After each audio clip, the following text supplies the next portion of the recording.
Voilà, de comprendre que aucun tzaddik n'est né tzaddik.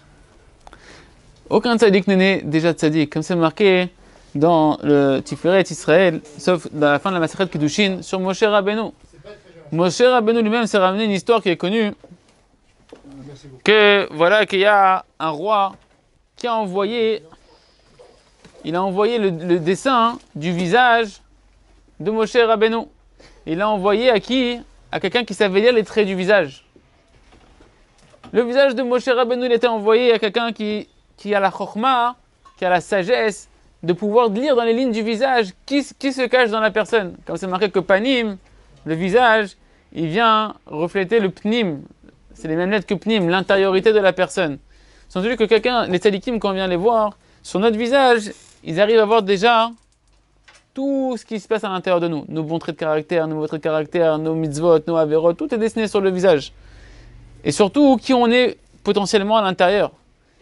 Et c'est marqué que quand le visage de Moshe Rabbeinu il a été envoyé à ce sage-là, il a regardé le visage et il leur a dit « Mais ce visage que je vois là, c'est un homme qui a tout le mal du monde à l'intérieur de lui. » Quand ils sont revenus voir, ils ont dit « C'est pas possible, on a envoyé le visage de Moshe Rabbeinu. » Parti voir Moshe Rabbeinu. On lui a dit « Tu te rends compte qu'est-ce qu'il a dit ce chacham là ?»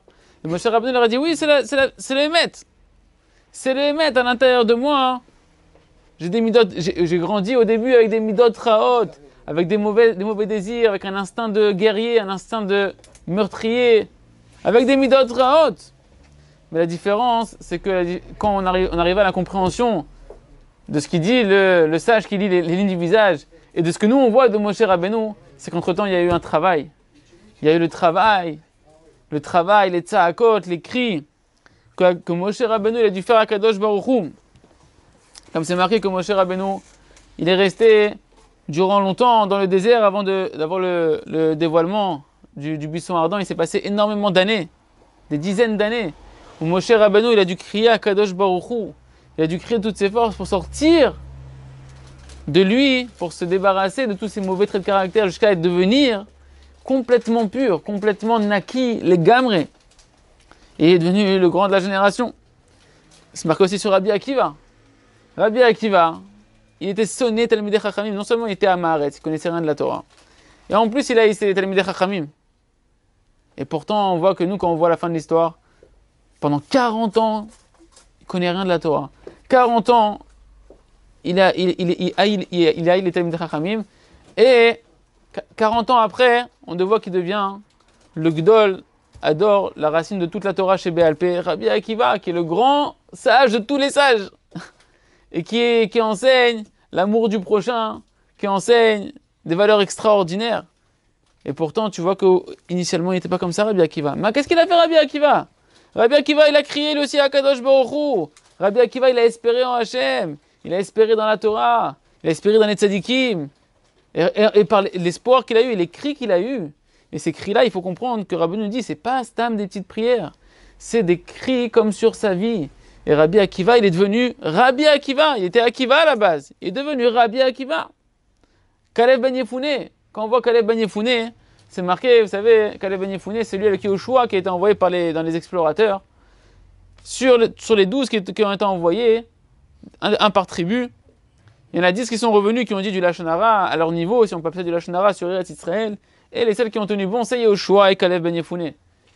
Et Yehoshua, on sait que Yehoshua, il a reçu la bracha de Moshe Rabbeinu.